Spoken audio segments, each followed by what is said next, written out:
quisqueyanos valientes alcemos nuestro canto con viva emoción, y del mundo a la paz ostentemos nuestro invicto glorioso pendón.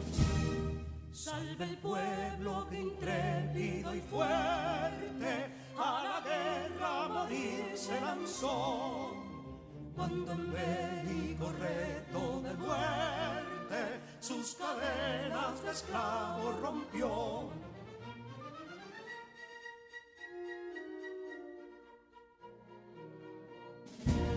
Ningún pueblo ser libre merece si es esclavo, indolente y servil.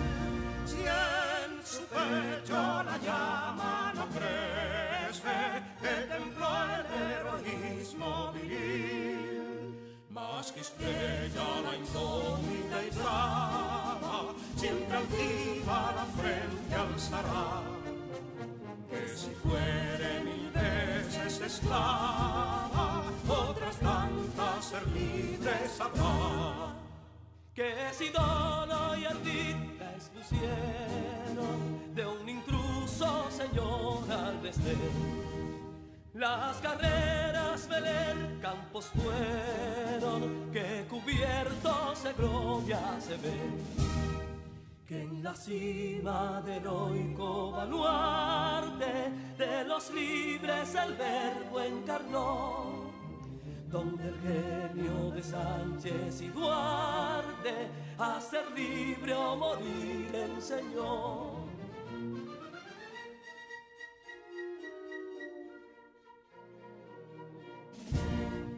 Y si pudo inconsulto caudillo de esas glorias el brillo empañar, de la guerra se vio en Capotillo la bandera de fuego ondear.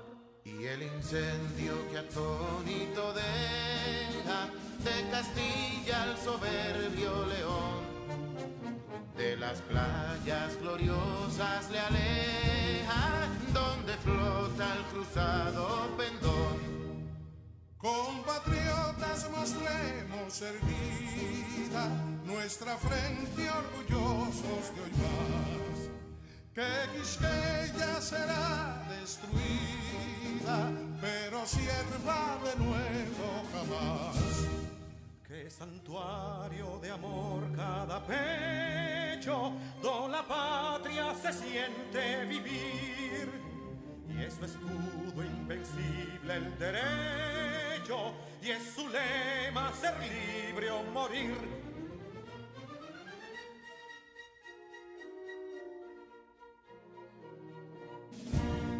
Libertad que aún se yergue serena, la victoria en su carro triunfal, y el clarín de la guerra resuena, pregonando su gloria inmortal.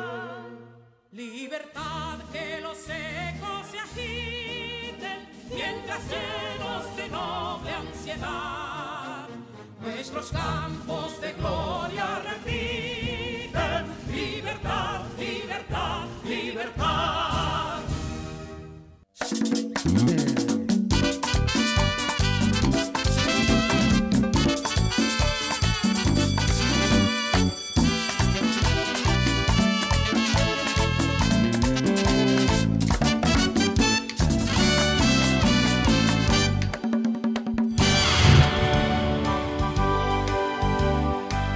Redactar es expresar por escrito un relato, narración, noticia, cuento o cualquier cosa pensada o acordada. También se puede decir que es el proceso de escritura por medio del cual se compila una serie de ideas y se las pone en orden en un texto, distinguiendo y jerarquizando las ideas principales de las secundarias, de manera que se produzca una secuencia lógica caracterizada por la cohesión y la coherencia. En esta clase continuaremos con el tema sobre el cuento social, político y cultural. Y a propósito de redactar, hablaremos de uno de los autodidactas de la República Dominicana, el profesor Juan Bosch, analizando uno de sus cuentos que para mí es una joya, una gran obra de arte. Se trata del cuento La Mancha Indeleble. Van a ver qué genialidad la de este autor y cómo trata varias problemáticas que subyacen en nuestro país. Es hora de disfrutar. Para eso vamos a ver esta lectura. La Mancha Indeleble. Juan Bosch. Todos los que habían cruzado la puerta antes que yo habían entregado sus cabezas, y yo las veía colocadas en una larga hilera de vitrinas que estaban adosadas a la pared de enfrente. Seguramente en esas vitrinas no entraba aire contaminado, pues las cabezas se conservaban en forma admirable, casi como si estuvieran vivas, aunque les faltaba el flujo de la sangre bajo la piel. Debo confesar que el espectáculo me produjo un miedo súbito e intenso. Durante cierto tiempo me sentí paralizado por el terror, pero era el caso que aún incapacitado para pensar y para actuar, yo estaba allí. Había pasado el umbral y tenía que entregar mi cabeza. Nadie podría evitarme esa macabra experiencia. La situación era en verdad aterradora. Parecía que no había distancia entre la vida que había dejado atrás, del otro lado de la puerta, y la que iba a iniciar en ese momento. Físicamente, la distancia sería de 3 metros, tal vez de 4. Sin embargo, lo que veía indicaba que la separación entre lo que fui y lo que sería no podía medirse en términos humanos. «Entregue su cabeza», dijo una voz suave. «¿La mía?», pregunté, con tanto miedo que a duras penas me oía a mí mismo. «Claro, ¿cuál va a ser?». A pesar de que no era autoritaria, la voz llenaba todo el salón y resonaba entre las paredes, que se cubrían con los lujosos tapices. Yo no podía saber de dónde salía. Tenía la impresión de que todo lo que veía estaba hablando a un tiempo. El piso de mármol negro y blanco, la alfombra roja que iba de la escalinata a la gran mesa del recibidor, y la alfombra similar que cruzaba a todo lo largo por el centro. Las grandes columnas de mayólica, las cornisas de cubos dorados, las 2 enormes lámparas colgantes de cristal de Bohemia. Solo sabía a ciencia cierta que ninguna de las innumerables cabezas de las vitrinas había emitido el menor sonido. Tal vez con el deseo inconsciente de ganar tiempo, pregunté: «¿Y cómo me la quito?». «Sujétela fuerte con las 2 manos, apoyando los pulgares en las curvas de la quijada. Tire hacia arriba y verá con qué facilidad sale. Colóquela después sobre la mesa». Si se hubiera tratado de una pesadilla, me habría explicado la orden y mi situación. Pero no era una pesadilla. Eso estaba sucediendo en pleno estado de lucidez. Mientras me hallaba de pie y solitario en medio del lujoso salón, no se veía una silla. Y como temblaba de arriba a abajo debido al frío mortal que se había desatado en mis venas, necesitaba sentarme o agarrarme de algo. Al fin apoyé las 2 manos en la mesa. «¿No ha oído o no ha comprendido?», dijo la voz. Ya dije que la voz no era autoritaria, sino suave. Tal vez por eso me parecía tan terrible. Resulta aterrador oír la orden de quitarse la cabeza, dicha con tono normal, más bien tranquilo. Estaba seguro de que el dueño de esa voz había repetido la orden tantas veces que ya no le daba la menor importancia a lo que decía. Al fin logré hablar. «Sí, he oído y he comprendido», dije. «Pero no puedo despojarme de mi cabeza así como así. Deme algún tiempo para pensarlo. Comprenda que ella está llena de mis ideas, de mis recuerdos. Es el resumen de mi propia vida. Además, si me quedo sin ella, ¿con qué voy a pensar?». La parrafada no me salió de golpe. Me ahogaba. 2 veces tuve que parar para tomar aire. Callé, y me pareció que la voz emitía un ligero gruñido, como de risa burlona. «Aquí no tiene que pensar. Pensaremos por usted. En cuanto a sus recuerdos, no va a necesitarlos más. Va a empezar una nueva vida». ¿Vida sin relación conmigo mismo? ¿Sin mis ideas? ¿Sin emociones propias?, pregunté. Instintivamente miré hacia la puerta por donde había entrado. estaba cerrada. Volví los ojos a los dos extremos del gran salón. Había también puertas en esos extremos, pero ninguna estaba abierta. El espacio era largo y de techo alto, lo cual me hizo sentirme tan desamparado como un niño perdido en una gran ciudad. No había la menor señal de vida. Solo yo me hallaba en ese salón imponente. Pero aún estábamos la voz y yo. Pero la voz no era humana. No podía relacionarse con un ser de carne y hueso. Me hallaba bajo la impresión de que miles de ojos malignos, también sin vida, estaban mirándome desde las paredes, y de que millones de seres minúsculos e invisibles acechaban mi pensamiento. Por favor, no nos haga perder tiempo, que hay otros en turno, dijo la voz. No es fácil explicar lo que esas palabras significaron para mí. Sentí que alguien iba a entrar, que ya no estaría más tiempo solo, y volví la cara hacia la puerta. No me había equivocado. Una mano sujetaba el borde de la gran hoja de madera brillante y la empujaba hacia adentro, y un pie se posaba en el umbral. Por la abertura de la puerta se advertía que afuera había poca luz. Sin duda era la hora indecisa entre el día que muere y la que todavía no ha cerrado. En medio de mi terror actué como un autómata. Me lancé impetuosamente hacia la puerta. Empujé al que entraba y salté a la calle. Me di cuenta de que alguna gente se alarmó al verme correr. Tal vez pensaron que había robado o había sido sorprendido en el momento de robar.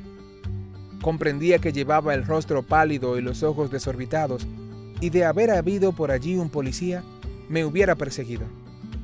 De todas maneras, no me importaba. Mi necesidad de huir era imperiosa y huía como loco. Durante una semana no me atrevía a salir de casa. Oía día y noche la voz y veía en todas partes los militares de ojos sin vida y los centenares de cabezas sin cuerpo. Pero en la octava noche, aliviado de mi miedo, me arriesgué a salir a la esquina, a un cafetucho de mala muerte, visitado siempre por gente extraña. Al lado de la mesa que ocupé había otra vacía.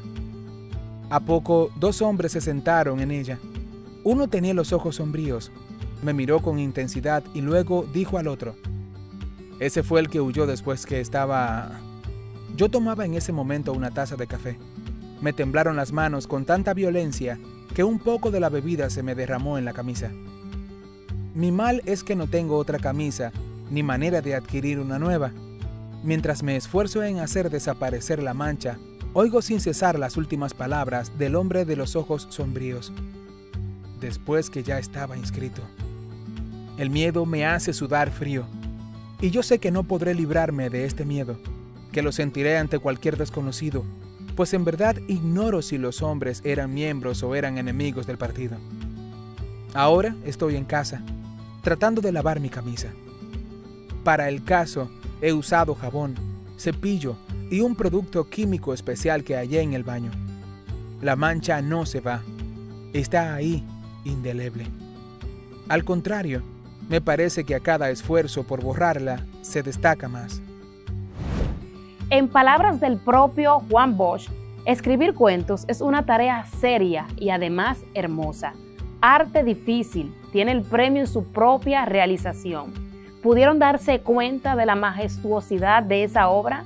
¿Pueden notar esa genialidad plasmada por el autor en cada uno de los cuentos que hemos leído? Debemos seguir profundizando y extrayendo cada una de las enseñanzas que este maravilloso autor nos dejó como legado en cada una de sus obras. ¿Qué te parece, Neurona? Me parece genial, profesora.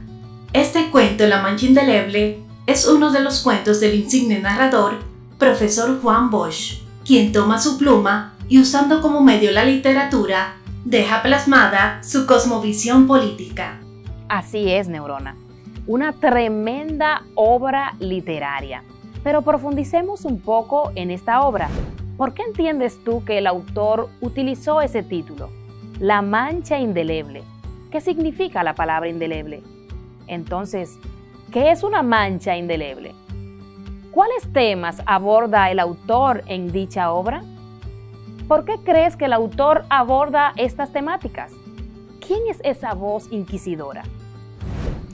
El autor se caracterizó por tratar de enseñar a realizar una política basada en ideales, basada en principios, pero conocía las falencias que imperaban en este sistema justamente en el país. Recuerden que el profesor Juan Bosch, además de un gran literato, fue un político dominicano. Nuestra República Dominicana, o más bien su política, era muy bien conocida por él. Las fuerzas mayoritarias dominaban, controlaban, modificaban cualquier pensamiento contrario a su accionar. Profesora, tenemos un correo de un alumno. A ver, ¿qué plantea este alumno? Samir Sánchez, desde Villamella, dice: Hola Neurona, hola profesora Marilis. Le cuento que uno de mis escritores favoritos es Juan Bosch. A continuación, le he enviado una breve biografía de él para compartir su historia y legado con todos. Gracias, Samir, por este gran aporte que haces a esta clase. Te cuento que también el profesor Bosch es uno de mis autores favoritos. Vamos a ver entonces esa biografía que tú envías. Buenas, mi nombre es Samir Sánchez Luciano y le vengo a hablar sobre la biografía de Juan Bosch. Nacido en la provincia dominicana de La Vega en 1909, cursó estudios superiores en la Universidad de Santo Domingo. Fue político y escritor dominicano que alcanzó la presidencia de la República en 1963, tras padecer de 2 décadas de exilio por su oposición a la dictadura de Rafael Leónidas Trujillo. En su faceta literaria destacó como ensayista y cultivador del relato breve. Fue un apasionado de las letras desde su juventud y cultivó la disciplina literaria en forma de cuentos y relatos breves, para introducirse después en el género de la novela. Su abundante obra, escrito y fuera del país, recoge, entre otros asuntos, la realidad sociocultural de los campos dominicanos, sus conflictos y sus luchas. Bosch es un autor de la novela criolla La Mañosa, en 1936, de ambiente rural, pero se destaca especialmente como un autor de relatos breves Camino Real, 1933, Indios, 1935, 2 pesos de agua, 1941, 8 cuentos, 1947, La muchacha de la guarida, 1955, Cuentos escritos en el exilio y apuntes sobre el arte de escribir cuentos, 1962, y Más cuentos escritos en el exilio, 1966. Entre sus obras históricas y políticas destacan títulos como Trujillo, Causa de una tiranía sin ejemplo, 1961, Composición social dominicana, 1978, y La guerra de la restauración, 1982, entre otros.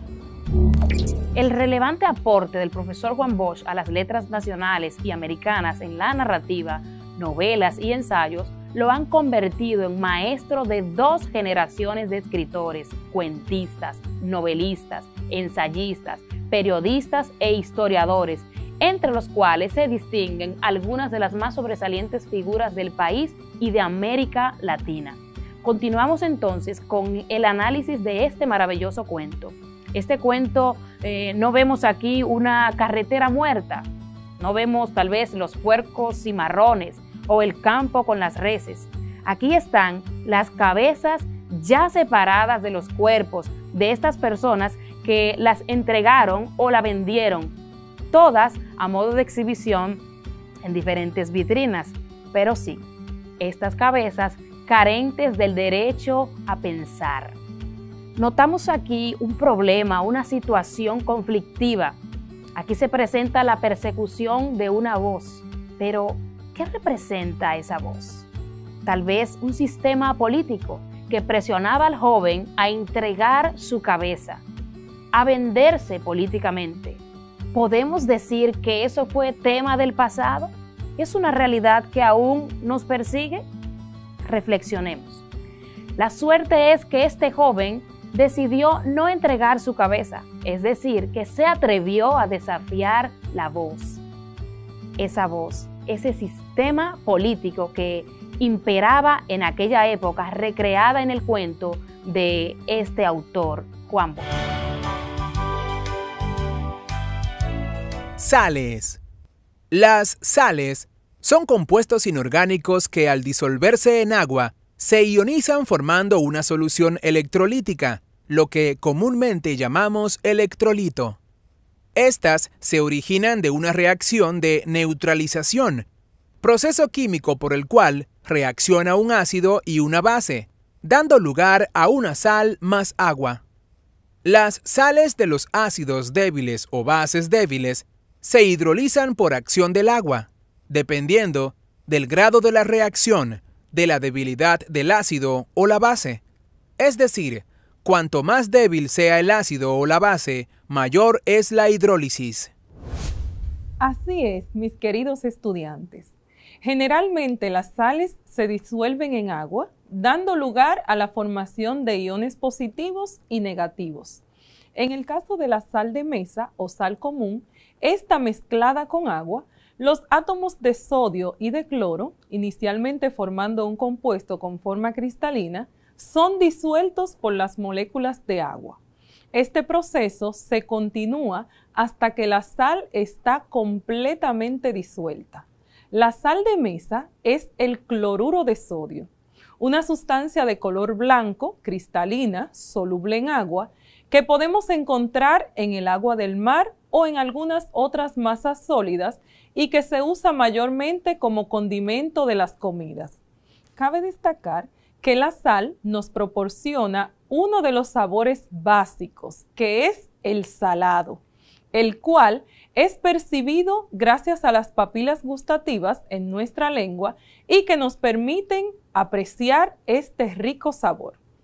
En nuestra clase de hoy conoceremos y comprenderemos el concepto y la importancia de las sales para los procesos biológicos, tanto las sales orgánicas como inorgánicas.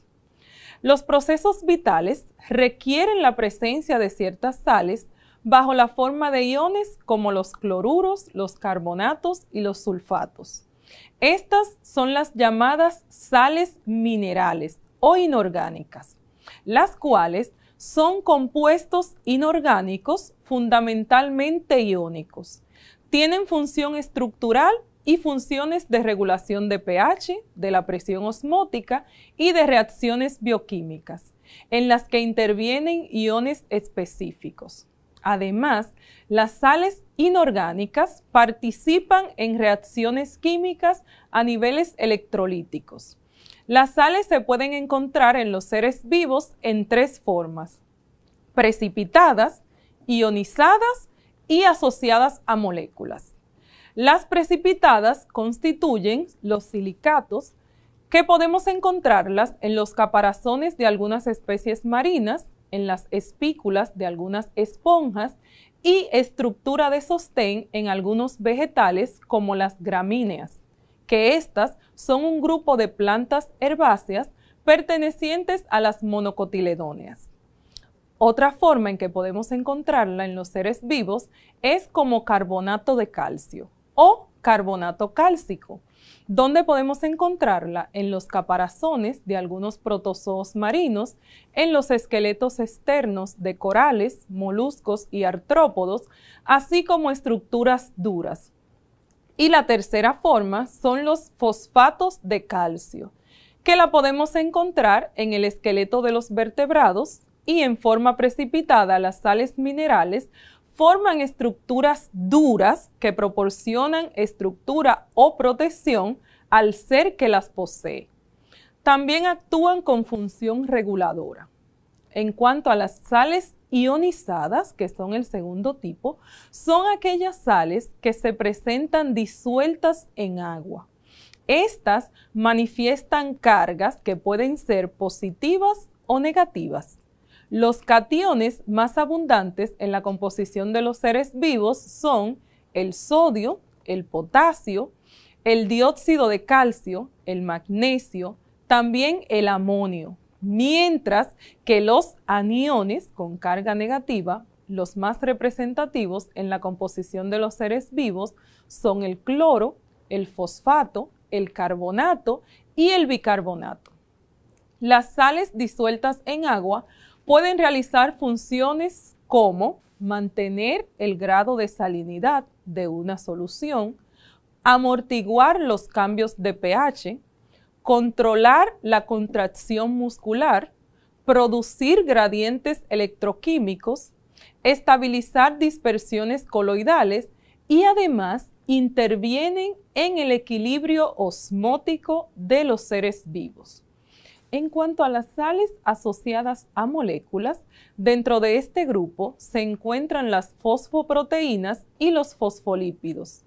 Los iones de las sales pueden asociarse a molécula realizando funciones que tanto el ion como la molécula no realizarían en caso de que estén separados, de tal manera que las sales minerales están asociadas a las moléculas orgánicas y suborgánicas. Maestra Sara, ¿cuál es entonces la función de las sales minerales? Excelente pregunta, Neurona.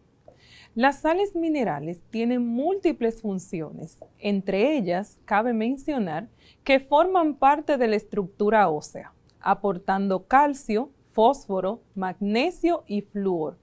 Además, regulan el balance de agua dentro y fuera de las células, es decir, que mantienen el equilibrio hidroelectrolítico, también conocido como proceso de ósmosis, ya que ayudan a mantener dicho equilibrio. Intervienen en la excitabilidad nerviosa y en la actividad muscular, especialmente el calcio y el magnesio. También permiten la entrada de las sustancias a las células, como la glucosa, que necesita del sodio para poder ser aprovechada como fuente de energía a nivel celular, y colaboran en los procesos metabólicos. Un ejemplo de esto es el cromo, que es necesario para el funcionamiento de la insulina, y el selenio, que participa como un antioxidante. Las sales intervienen en el buen funcionamiento del sistema inmunológico, específicamente el zinc, el selenio y el cobre, y también forman parte de moléculas de gran tamaño, como la hemoglobina, que es la proteína que transporta el oxígeno en la sangre, y la clorofila en los vegetales. Antioxidante. Se llama antioxidante a la sustancia que permite prevenir o retrasar la oxidación de otras moléculas. Puede tratarse de un elemento natural o producido por el ser humano que, por sus características, ayuda a reducir los daños que sufren las células. Es decir, son sustancias que protegen las células de los daños que causan los radicales libres, moléculas inestables elaboradas por el proceso de oxidación durante el metabolismo normal. Así es, mis queridos estudiantes. En todo ser vivo ocurren reacciones de oxidación-reducción, las cuales liberan electrones que deben ser percibidos por alguna molécula, por lo que ésta se oxida y pierde su vitalidad, provocando elasticidad a todo nivel corporal. Y como consecuencia de este proceso, ocurre en el cuerpo la aparición de arrugas, flacidez en la piel, celulitis, dolores articulares, entre otros. A veces son las proteínas y otras veces son las grasas, los cuales aceptan finalmente estos electrones, los cuales se oxidan produciendo el deterioro del organismo. Por este motivo, es necesario consumir alimentos que contengan antioxidantes para prevenir el rápido envejecimiento de nuestro organismo. En la clase de hoy conoceremos y comprenderemos el concepto y la importancia de los antioxidantes para los procesos biológicos y cómo ayudan estos a que nuestro cuerpo funcione de manera correcta. Vamos entonces a explicar el proceso de oxidación y reducción. Estos son procesos en los cuales ocurren transferencias de electrones. Estas reacciones forman una parte importante del mundo que nos rodea, ya que abarcan desde la combustión de los combustibles fósiles hasta los blanqueadores de ropa, y desde la obtención y purificación de elementos metálicos y no metálicos mediante procesos de oxidación o de reducción. En un principio, se decía que una sustancia se oxidaba cuando ganaba átomos de oxígeno, tal como ocurre cuando combustiona el metano. Otro ejemplo es la reacción que se realiza en las fundiciones para obtener el hierro puro. El óxido de hierro se combina con el monóxido de carbono para formar hierro y dióxido de carbono. Como podemos ver en estas fórmulas, donde se oxida o se reduce. Sin embargo, existen casos, como es el de las granallas de zinc o los pedazos granulados de zinc en ácido clorhídrico, en los cuales también ocurre una oxidación, aunque sin ganancia de oxígeno. Es por esto que fue necesario ampliar el concepto de oxidación. Veamos a continuación algunos conceptos que son muy necesarios para una mejor comprensión de nuestro tema del día de hoy. La oxidación es el proceso por el cual una especie pierde electrones, es decir, que tiene átomos que aumentan su número de oxidación. Un agente oxidante es cualquier sustancia capaz de producir una pérdida de electrones debido a su tendencia a ganarlos. La reducción es el proceso por el cual una especie química gana electrones, es decir, que tiene átomos que disminuyen su número de oxidación. Un agente reductor es una sustancia que sucede con facilidad electrones. Así es. Cabe destacar que ambos procesos, tanto la oxidación como la reducción, pueden entenderse como semireacciones que sumadas constituyen una reacción global denominada genéricamente reacción de óxido-reducción, también es llamada reacción redox o reacción de transferencia de electrones. Gracias por estar pendiente a la clase de hoy. Si quieres volver a observarla o si te faltó algún apunte, puedes acceder al enlace que aparece en tu pantalla. Recuerda que la vida no se trata solo de oscuridad o de luz, sino de encontrar luz dentro de la oscuridad. Que Dios bendiga tu vida, tu familia y tus planes, que seas lleno de fe y que puedas con ella vencer todos tus miedos. Me despido con mucho cariño. Hasta la próxima.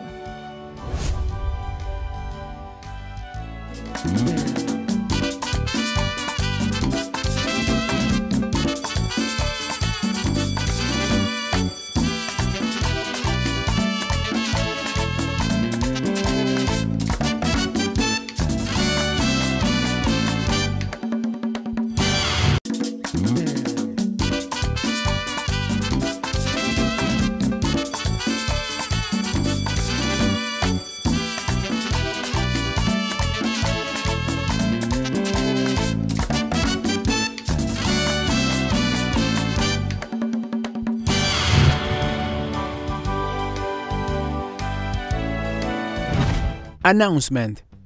It is something that someone says officially, giving information about it. For example, the president made an unexpected announcement this morning. Anuncio. Es algo que alguien dice oficialmente, dando información al respecto. Por ejemplo, el presidente hizo un anuncio inesperado esta mañana. Excellent. My dear students, today we are going to continue working and practicing with the vocabulary related to make predictions. But today especially, you are going to learn about announcement, especially from a local school. So today we are going to read, to write, to repeat, and then we are going to answer some questions. So you have to be careful, pay attention, and read very carefully.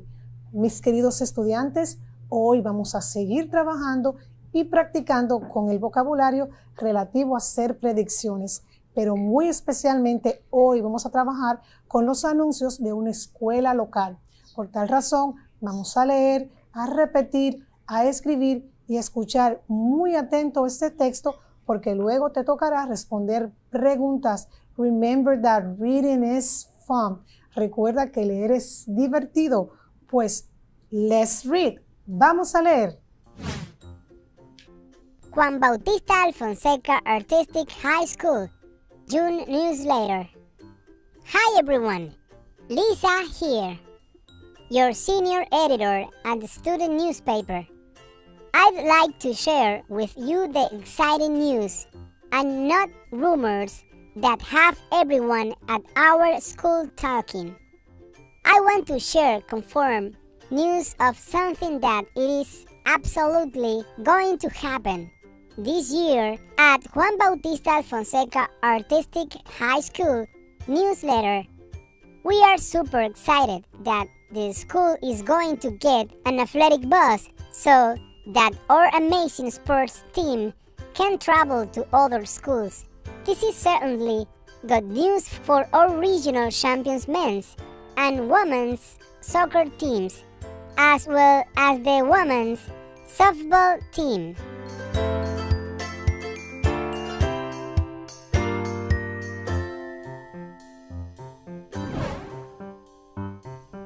Bachillerato Artístico, Juan Bautista Fonseca, Boletín de Julio. Hola a todos, Lisa aquí, su editora principal en el periódico estudiantil.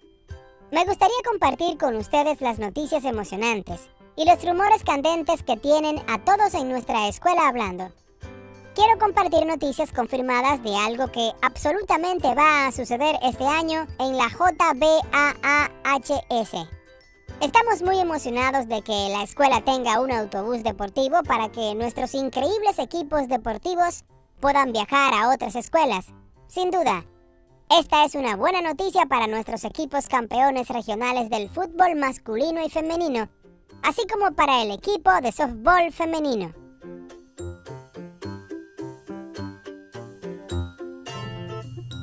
Interesting.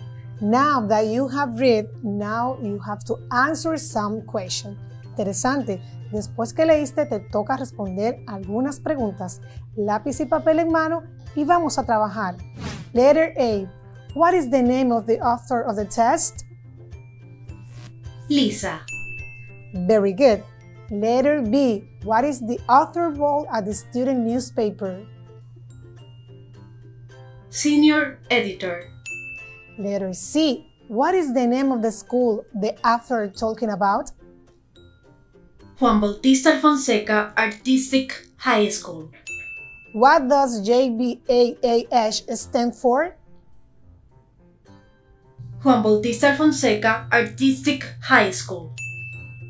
Letter E. What thing is going to happen at that school? The school is going to get an athletic bus. Letter F. Why is that a good news? Because the sports teams can travel to other schools. G. Do you think it is important to have a student newspaper in this school? Yes, it is. And the last one, letter H. Why it is important? Because it provides a platform for students to express their ideas and creativity. Very good, neurons. You see, we answered some questions that all of the information are in the test. Newspaper.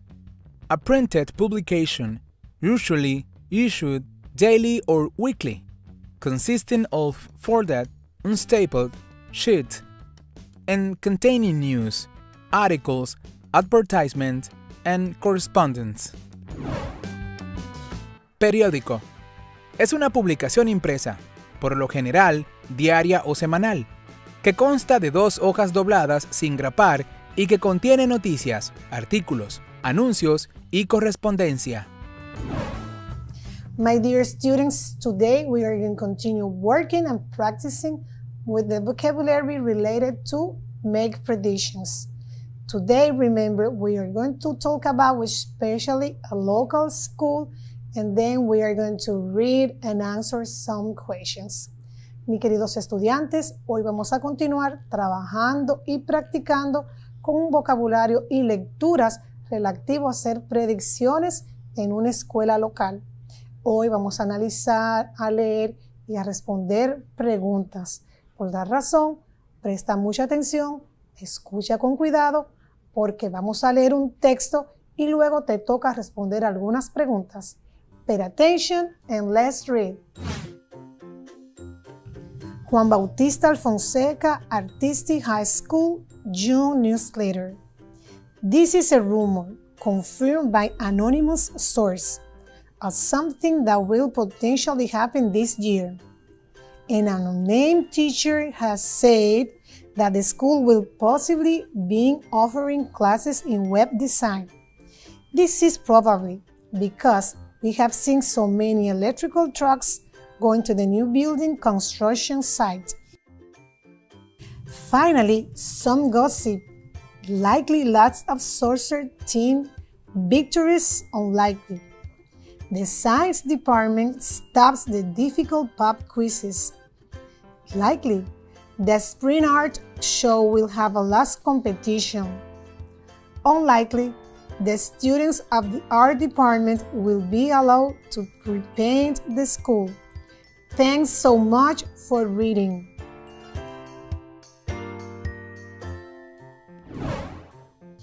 Bachillerato Artístico Juan Bautista Alfonseca, Boletín de junio. Este es un rumor confirmado por una fuente anónima de algo que potencialmente sucederá este año. Un profesor anónimo ha dicho que la escuela posiblemente comenzará a ofrecer clases de diseño web. Probablemente esto se deba a que hemos visto muchos camiones eléctricos ir al sitio de construcción del nuevo edificio. Finalmente, algunas buenas noticias. Probable muchas victorias en equipos de fútbol. Probablemente el Departamento de Ciencias detiene los difíciles exámenes sorpresa. Probable la muestra de arte de primavera tendrá mucha competencia. No probable los estudiantes del Departamento de Arte podrán volver a pintar la escuela. Muchas gracias por leer. After this reading, now you have to answer some questions. Después de esta lectura, te toca responder algunas preguntas. Vamos a empezar. Number 1. What type of test is it? Is it a newsletter? Good. Number 2. Is the author completely sure that things mentioned in the test will happen? Justify your answer. No, because the author used the adverb potentially, possibly, likely, and unlikely. Number 3. Who said that the school will possibly be offering classes in web design? An unnamed teacher. And the last one, number 4. Why does the author think that the school will possibly begin offering classes in web design? Because they have seen so many electrical trucks going to the new building construction site. Very good.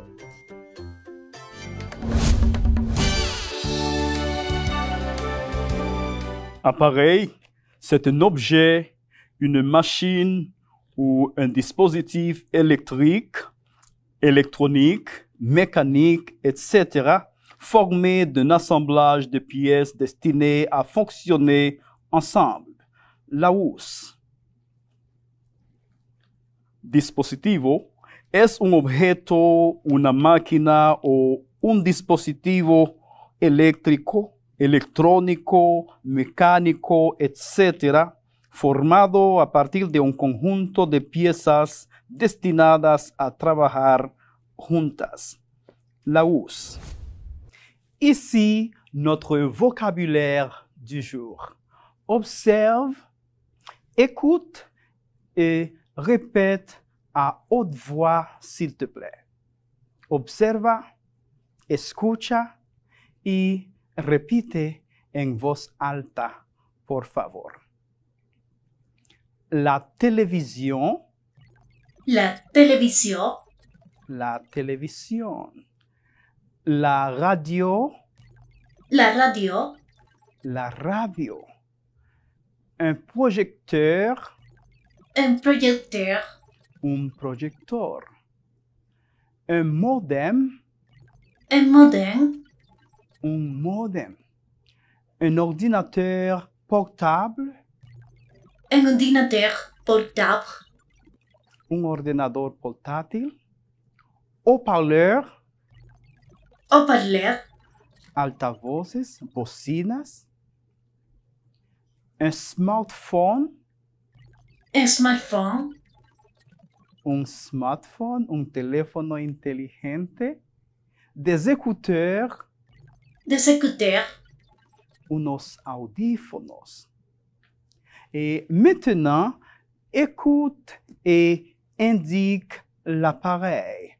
Ahora, escucha e indica cuál es el aparato al que se refiere. Numéro 1. On l'utilise pour téléphoner, prendre des photos, chatter, surfer sur la toile, etc. C'est un smartphone. C'est un smartphone. Très bien. Numéro 2. Une technologie permettant la connexion à un réseau sans fil, Wi-Fi.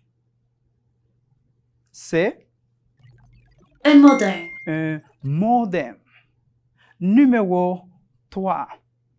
C'est un appareil portable utilisé pour étudier, travailler, taper et sauvegarder des documents. C'est un ordinateur portable. Un ordinateur portable. Très bien. Numéro 4. Il est utilisé pour projeter un film ou des images. C'est quoi? Un projecteur. Un projecteur. Excellent. Smartphone. C'est un mot composé de l'anglais smart, intelligent, et phone, téléphone. Alors, c'est un téléphone intelligent, un appareil portable avec lequel on peut naviguer sur Internet, lire ou reproduire des vidéos ou films, écouter de la musique, jouer aux jeux vidéo, participer a des visioconferencias, etc. Smartphone es una palabra compuesta del inglés smart, inteligente, y phone, teléfono, pues es un teléfono inteligente, un dispositivo portátil con el cual podemos navegar en Internet, leer o reproducir videos, películas, escuchar música, jugar videojuegos, participar en videoconferencias, entre otros. Et maintenant, observe, écoute et répète à haute voix, s'il te plaît. Ahora, observa, escucha y repite en voz alta, por favor. Un smartphone. Un smartphone. Les boutons. Les boutons. L'écran tactile. L'écran tactile. Un chargeur. Un chargeur. Allumer. Allumer. Éteindre. Éteindre. Une coque. Une coque. Télécharger. Télécharger. Décrocher. Décrocher. Raccrocher. Raccrocher. Réseaux sociaux. Réseaux sociaux. Liker. Liker. Partager. Partager. Poster. Poster. Conecteur de charge. Conecteur de charge. Y ahora te invito a traducir con nosotros. Un smartphone. Un smartphone o teléfono inteligente. Les boutons. Los botones. L'écran tactile. La pantalla táctil. Un chargeur. Un cargador. Allumer. Encender. Éteindre. Apagar. Une coque. Un forro. télécharger, descargar, décocher, tomar, raccrocher, colgar, réseaux sociaux, redes sociales, liker, dar like, partager, compartir, poster, postear, connecteur de charge. pin de carga. Très bien. Et maintenant, tu vas relier par une flèche les deux colonnes. Vas a enlazar las dos columnas, pero no te asustes. Te voy a leer ambas para que sea más fácil.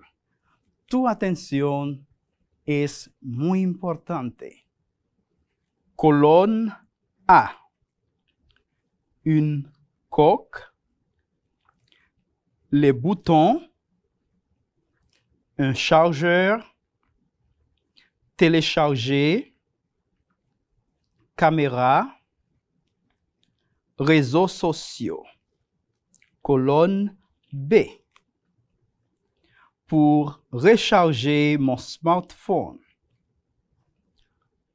pour prendre des photos, pour protéger mon téléphone portable,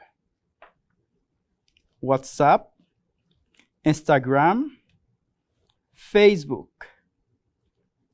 pour allumer ou éteindre mon appareil, une aplicación. ¿Ya estás listo para enlazar? Vamos a comenzar, pues. Une coque. Pour protéger mon téléphone portable. Les boutons. Pour allumer ou éteindre mon appareil. Un chargeur. Pour recharger mon smartphone. Télécharger. Une application. Caméra. Pour prendre des photos. Réseaux sociaux. WhatsApp, Instagram, Facebook. Très bien, Neuron. ¿T'as appris quelque chose aujourd'hui? ¿Y tú? ¿Has aprendido algo nuevo hoy? Muy bien. Très bien. Eh oui, on est arrivé à la fin de notre émission du jour. Merci d'avoir été toujours branché. Agradeciendo tu indudable sintonía de siempre, nos despedimos por hoy. Esperando reencontrarte muy prontito por aquí para seguir aprendiendo desde casa. Pero no puedo ir sin recordarte esto. Tu conocimiento en francés puede cambiar tu mundo. Socializa tus logros con tu comunidad educativa, tu profesor titular, tus compañeros. Y si necesitas volver a ver esta o alguna de nuestras clases, es muy simple. Visita la página en pantalla. Que Dieu te bénisse. Au revoir. À la prochaine.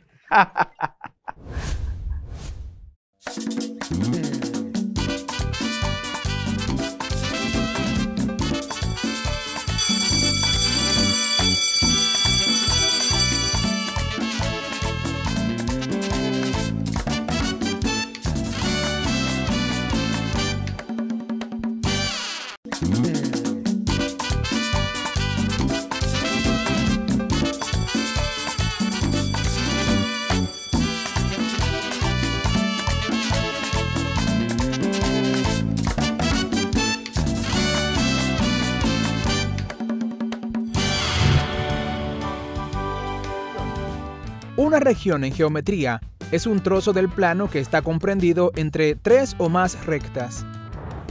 A lo mejor pensaste cuando viste la palabra región que íbamos a hablar de las demarcaciones de nuestro país, pero no vamos a hablar de eso. Vamos a hablar de la parte de región con una connotación matemática. ¿Y por qué? Porque hoy vamos a trabajar el tema de los polígonos. Ese es nuestro tema, los polígonos. Ahora bien, si tú observas a tu alrededor, te aseguro que vas a observar y vas a encontrar muchas figuras. Si el mundo fuera en 2 dimensiones, tú podrías decir que te representan cuadrados, rectángulos, triángulos y así sucesivamente. Pero el mundo no está en 2 dimensiones. ¿Y cómo nosotros sabemos eso? Pues gracias a una ciencia muy antigua llamada la geometría. Yo sé que tú la utilizas bastante. ¿Cómo surgió la geometría? Pues la geometría tiene sus inicios allá en la antigüedad, en un lugar llamado Egipto. Sí, yo sé que ya hemos mencionado ese país. En Egipto surgió la geometría y hay muchas teorías con relación a cómo surgió, pero la más aceptada es que surgió de acuerdo a lo que es el desarrollo del río Nilo. ¿Cómo así, profe? Tú dices, bueno, pues, ¿sabes que en la antigüedad no existían grandes regadíos ni nada por el estilo, sino que las personas lo que hacían era que sembraban alrededor de los espacios donde estaba el río? ¿Qué pasaba? Que cuando el río Nilo crecía, pues esa parte que tenían sembrada con la crecida del río se iba, ¿verdad? Y ya le causaba un problema. Pues, ¿qué hicieron ellos? Pues que comenzaron a ir midiendo y decían, bueno, el río llega hasta este espacio cuando crece. Entonces, a partir de ahí, pues ellos seguían sembrando y protegían su bolsillo, pero también su cosecha. De ahí que la palabra geometría viene de geo, que significa tierra, y metría, que significa medida. Por tanto, si lo unimos, podemos decir que la geometría es medida de la tierra. Ahora bien, ¿y qué son los polígonos? Pues los polígonos son figuras geométricas que nos presentan una región del plano. Sí, una región del plano. Pero esta región tiene que estar limitada. ¿Y por qué está limitada? Por segmentos no consecutivos. A estos segmentos también nosotros podemos decirle que son no colineales. Bien, hasta ahí, perfecto. Un polígono es una región del plano limitada, ¿verdad?, por segmentos no colineales o no consecutivos. Veamos esto, por ejemplo, con esta imagen. Esta imagen me va a representar, podríamos decir que un cuadrado. Bien, pues aquí tengo una semirrecta, aquí tengo otra semirrecta y así sucesivamente. A eso le vamos a llamar segmentos. Este espacio de aquí es un segmento, segmento y segmento. Cada segmento me va a representar un lado del polígono. Un lado del polígono cada segmento. Pero también a ese lado le podemos llamar arista. Bien, bastante sencillo. ¿Qué pasa donde se unen entonces 2 segmentos o 2 aristas? Pues ese punto que puedes ver ahí significa que ahí tenemos un vértice. Donde se unen esas 2 aristas, pues me va a formar un vértice. Este tiene 4 vértices, que son las 4 intersecciones. Además, el polígono también tiene ángulos, que son esos espacios que están aquí dentro, ¿verdad?, donde se me forman las esquinas. También puedes verlo en la imagen que te aparece en pantalla. Ahí podemos ver un triángulo, el triángulo ABC. Bien, ese triángulo ABC está formado por el segmento AB, el segmento BC y el segmento CA. Pero también hay otra forma de nombrarlo. ¿Cómo podríamos llamarlo? Pues también podemos llamarlo como el triángulo ABC, donde ahí lo estamos nombrando por sus ángulos. Lo nombramos por sus ángulos. Bien, los polígonos son muchísimos. Existen varias clasificaciones. Por ejemplo, uno que tenga 3 lados se llama triángulo. Este que tiene 4 lados podemos decir que es un cuadrilátero. Uno que tenga 5 lados es un pentágono. Uno que tenga 6 lados será un hexágono. Si tiene 7 lados, pues lo llamaremos heptágono. Si tiene 8, octágono. Si tiene 9, eneágono. Y si tiene 10, decágono. Bien, así puedes seguir nombrando los polígonos de acuerdo a sus lados. Bien, pero esa no es solamente la manera de nombrarlo, eso es específicamente de acuerdo a sus lados. Ángulo, porción indefinida de plano limitada, por dos líneas que parten de un mismo punto o por dos planos que parten de una misma línea y cuya abertura puede medirse en grados. Muy bien, entonces el tema que vamos a tratar hoy es ángulos internos y diagonales de un polígono. Así es que acompáñame porque sé que esta clase te la vas a aprender mucho, pero mucho. Ahora bien, ya que vamos a hablar de ángulos, vamos a ir verificando de manera palpable lo que es un ángulo, aunque ya lo viste un poquito en la palabra clave. Podemos decir que los ángulos son todas las esquinas que tiene tu casa. Tú observas una figura y donde tú encuentres una esquina, que es la intersección de dos semirrectas, pues, o dos segmentos, ahí tú vas a encontrar un ángulo. Aquí, en este escritorio, puedes ver un ángulo en esta esquina. Y si tomamos un cuadrado o un cuadrilátero, donde quiera que se intersecten, tenemos ángulos. Pero los ángulos también tienen sus clasificaciones. Eso tú lo verás en otras clases. Por ahora vamos a irlo trabajando solamente observándolo u orientándolo al área de los polígonos específicamente. Por ejemplo, si tenemos en esta imagen, vamos a decir que tenemos una parte interna de un polígono y una parte externa de otro polígono. Cuando tenemos esta parte, todo lo que está en el contexto de adentro, vamos a decir que son ángulos internos. Donde quiera que están la unión de estos semirrectas, segmentos, vamos a decir que son ángulos internos. Todos los ángulos que están dentro se les llama ángulos internos. Bien, toda la parte de adentro del polígono se le llama región interior. Toda la parte de afuera se le llama región exterior. Si lo vemos con esta hoja y que esta hoja nos represente un polígono, toda esta parte sería la región interior y todo lo que está alrededor sería la región exterior. Ahora bien, también podemos decir que los ángulos internos, bien, tienen sus reglas específicas.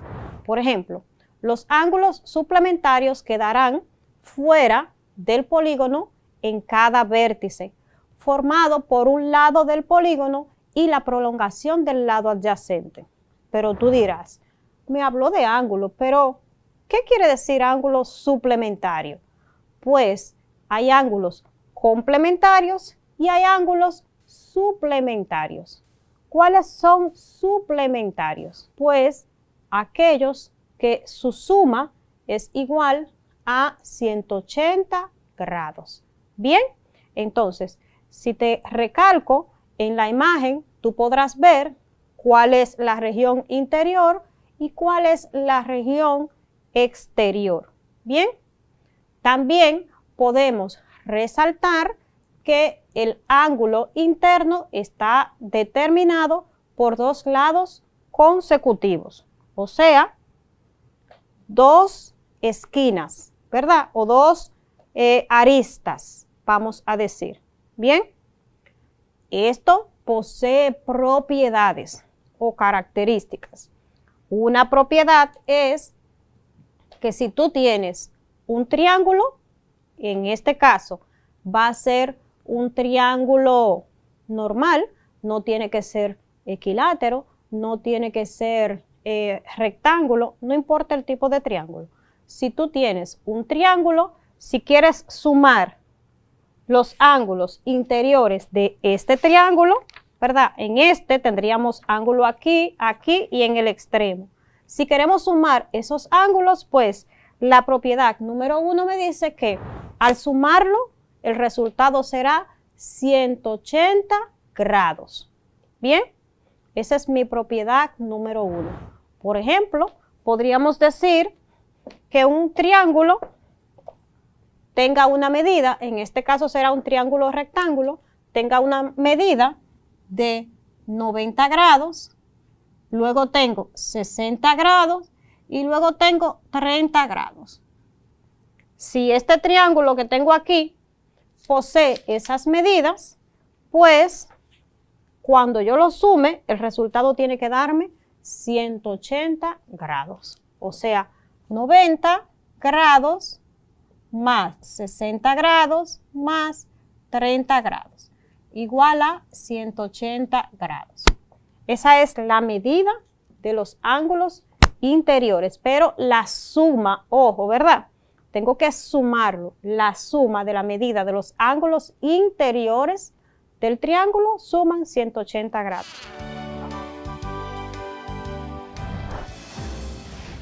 Ley.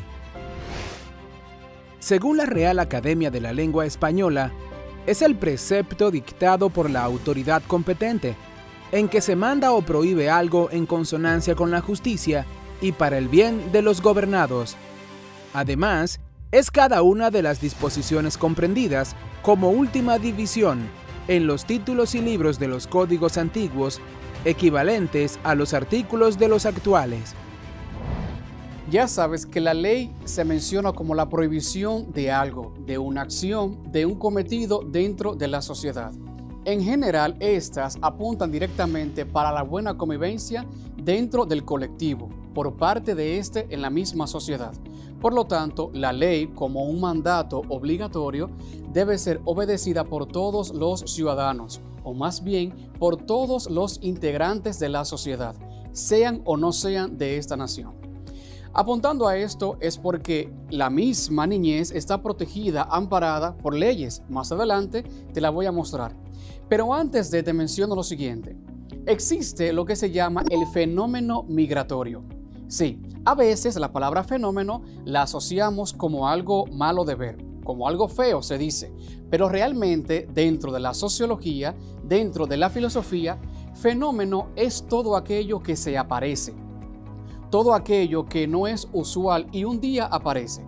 Por ejemplo, dentro de los fenómenos naturales, no todos los días tenemos un huracán o un ciclón, como ocurre a veces.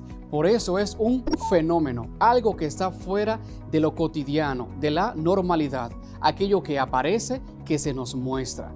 Por lo tanto, la migración hoy es conocida como un fenómeno, algo nuevo dentro de la sociedad actual.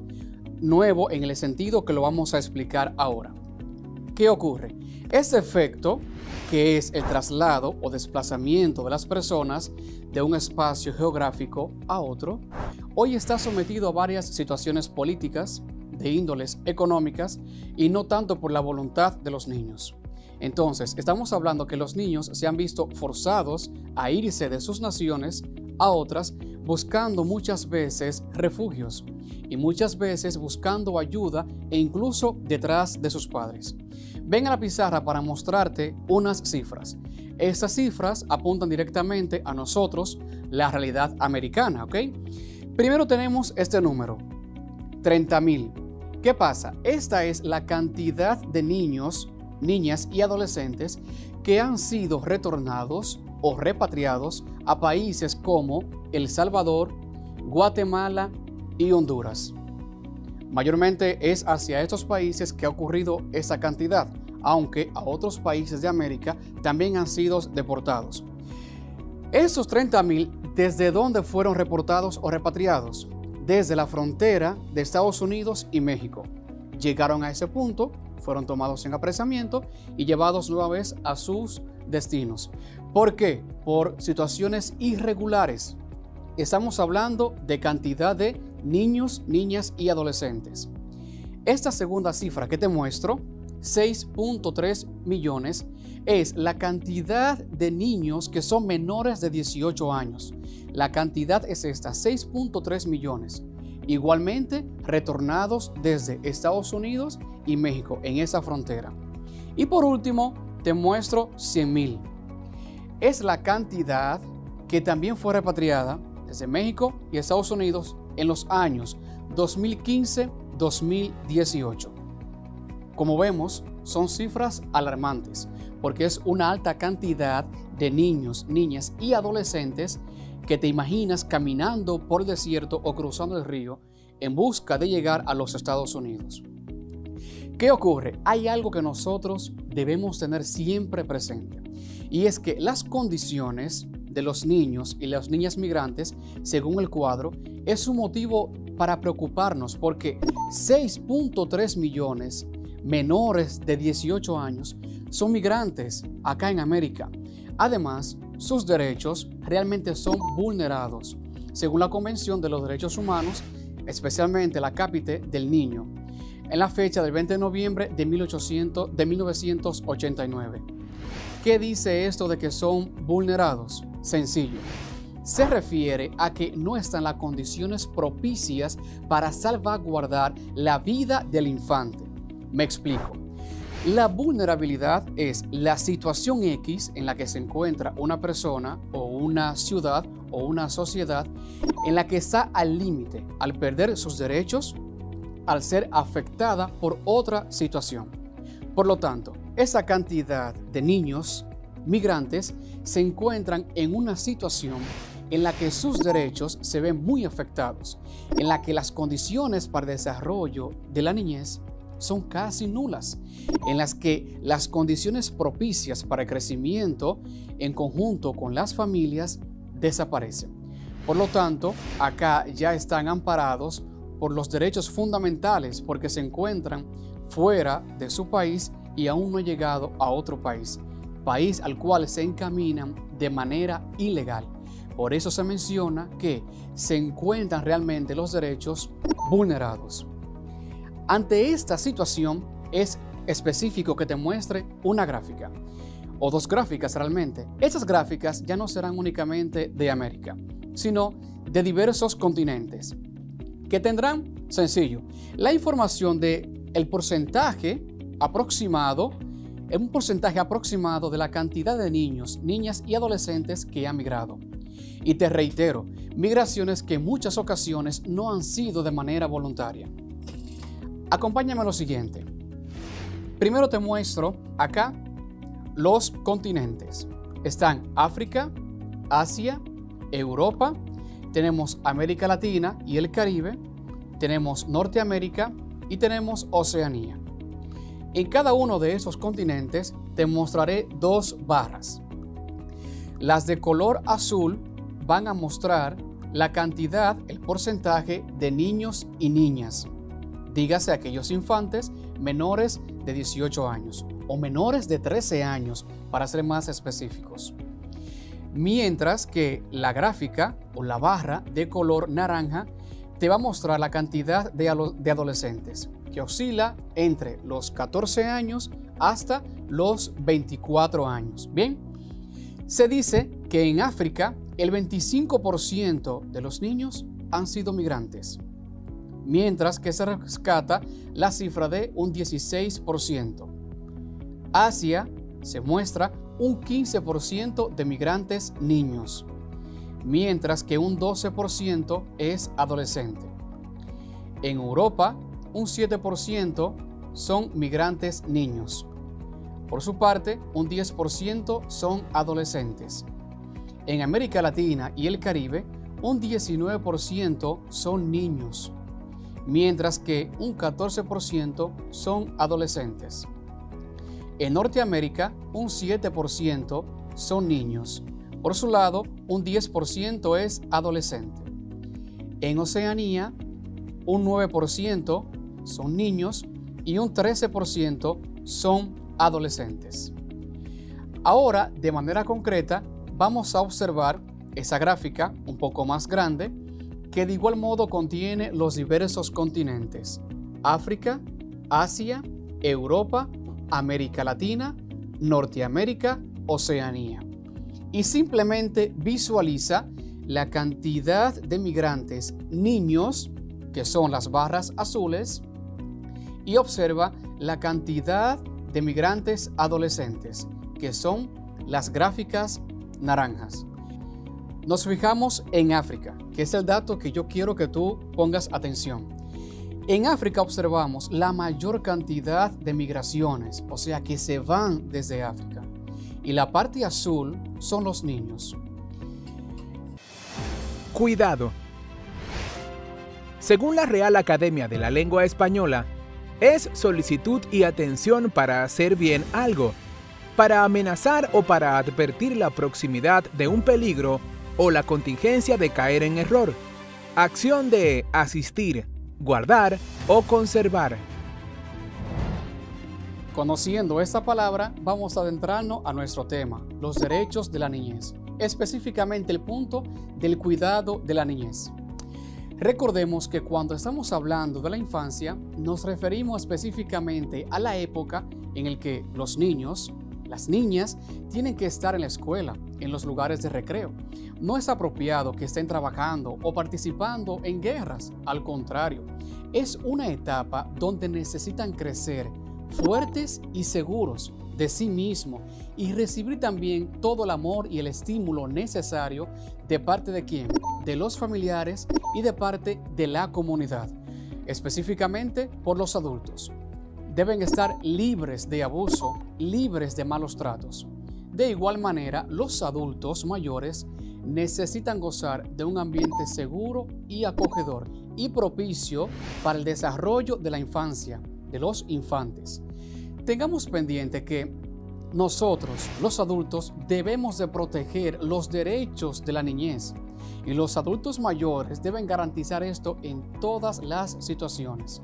Y estos mismos, los adultos mayores, no deben ser afectados por procesos migratorios que ocasionan que las familias sean fragmentadas. Eso apunta directamente a que la soberanía debe tener en consideración leyes que pauten esas situaciones irregulares de familias que son separadas.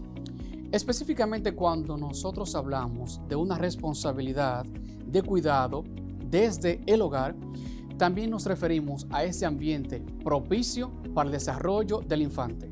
Por lo tanto, estamos hablando de dos esferas, de dos puntos. Uno, el Estado debe propiciar el esfuerzo de los padres para el cuidado de los infantes. 2.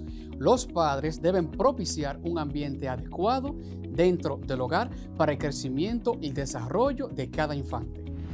En la familia existen responsables de velar por el bienestar de todos sus integrantes.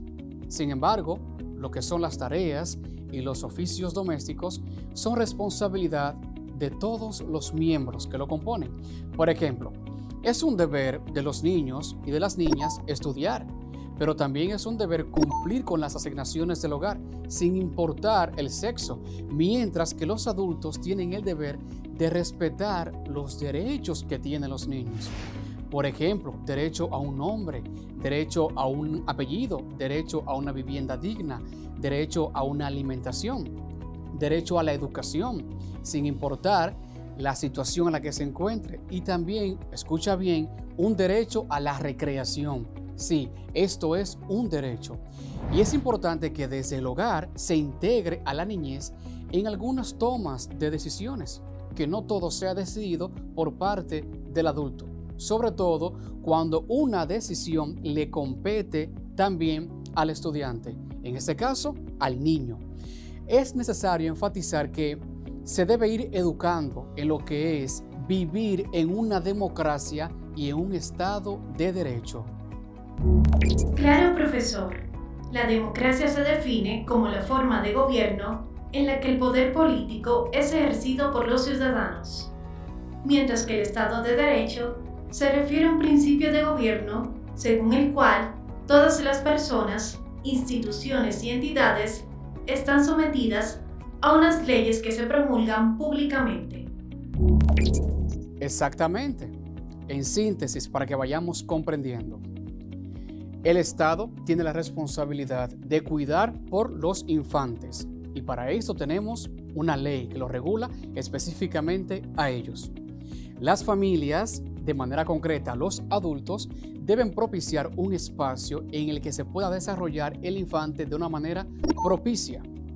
Y además de esos dos ambientes, de esos dos espacios que tienen una responsabilidad, también ambos, el Estado como la familia, deben enseñarle a los niños y a las niñas qué es vivir dentro de un sistema democrático, para que conozcan y reconozcan los deberes y los derechos.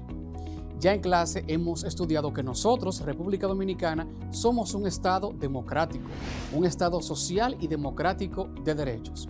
Pero para nosotros recapitular esta información, sencillamente pasemos a lo siguiente. Capítulo 2. Del Estado Social y Democrático de Derecho. Artículo 7. Estado Social y Democrático de Derecho. La República Dominicana es un Estado social y democrático de derecho, organizado en forma de república unitaria, fundado en el respeto de la dignidad humana, los derechos fundamentales, el trabajo, la soberanía popular y la separación de independencia de los poderes públicos. Artículo 8. Función esencial del Estado.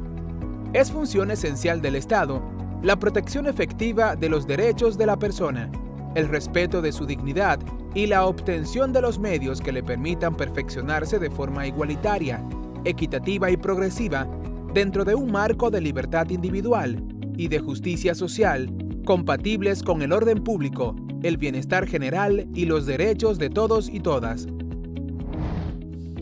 Un Estado democrático y de derecho siempre debe estar amparado en cuanto a la Declaración Universal de los Derechos Humanos.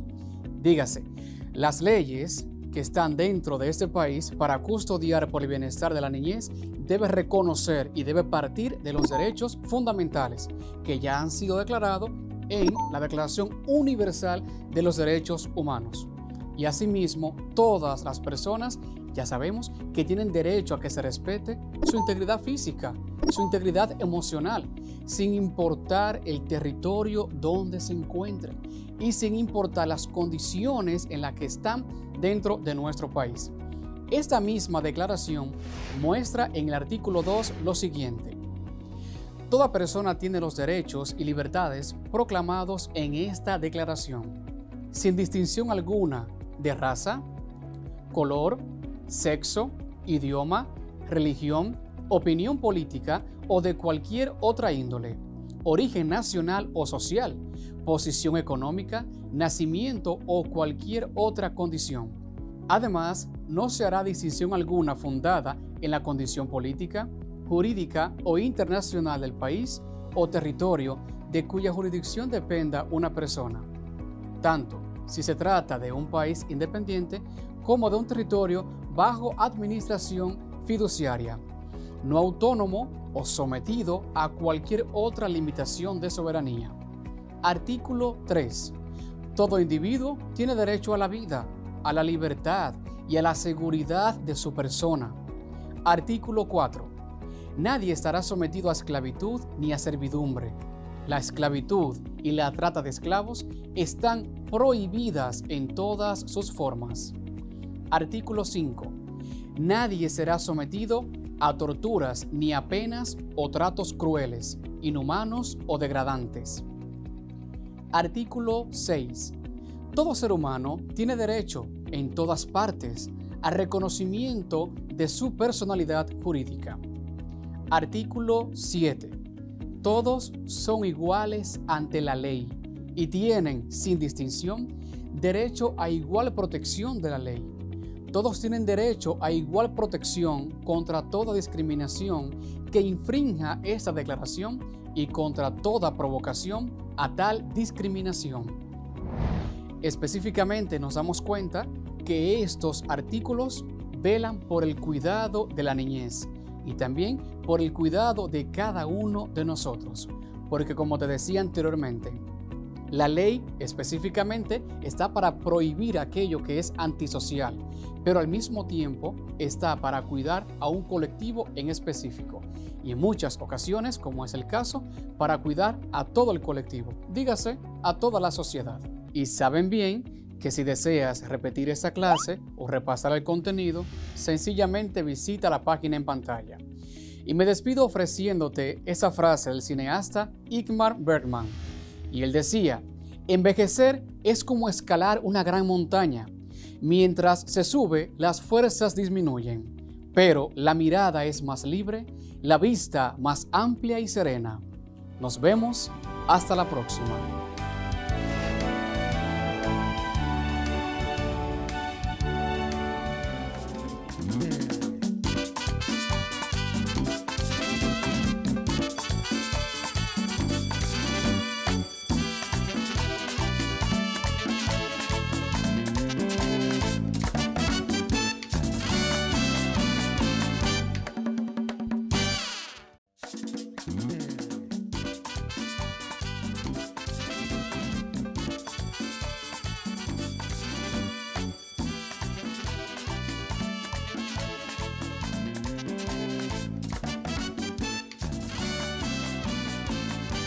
La articulación armoniosa de multimedia, mediante la cual se ha llevado a cabo la modalidad de educación a distancia y su estrategia, Aprendemos en Casa Preservando la Salud, ha sido un ejemplo de innovación, creatividad y valentía del MINER, el gobierno y la sociedad dominicana, que está siendo reconocida por organismos nacionales e internacionales. A bientôt. Bye bye. Au revoir, profesor. Au revoir.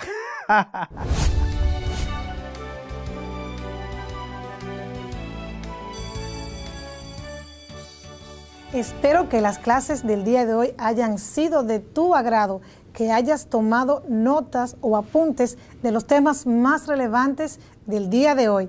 Recuerda tener tus útiles organizados y en un lugar visible para mayor facilidad a la hora de tus clases. También recuerda respetar las normas establecidas para preservar la salud, como cuáles: mantener el distanciamiento, lavarte las manos varias veces al día y usar tu mascarilla facial. Recuerda también contactar a tu maestro del aula, quien está esperando para aclarar tus dudas y tus inquietudes. Y con esto te digo que nos vemos en la próxima entrega.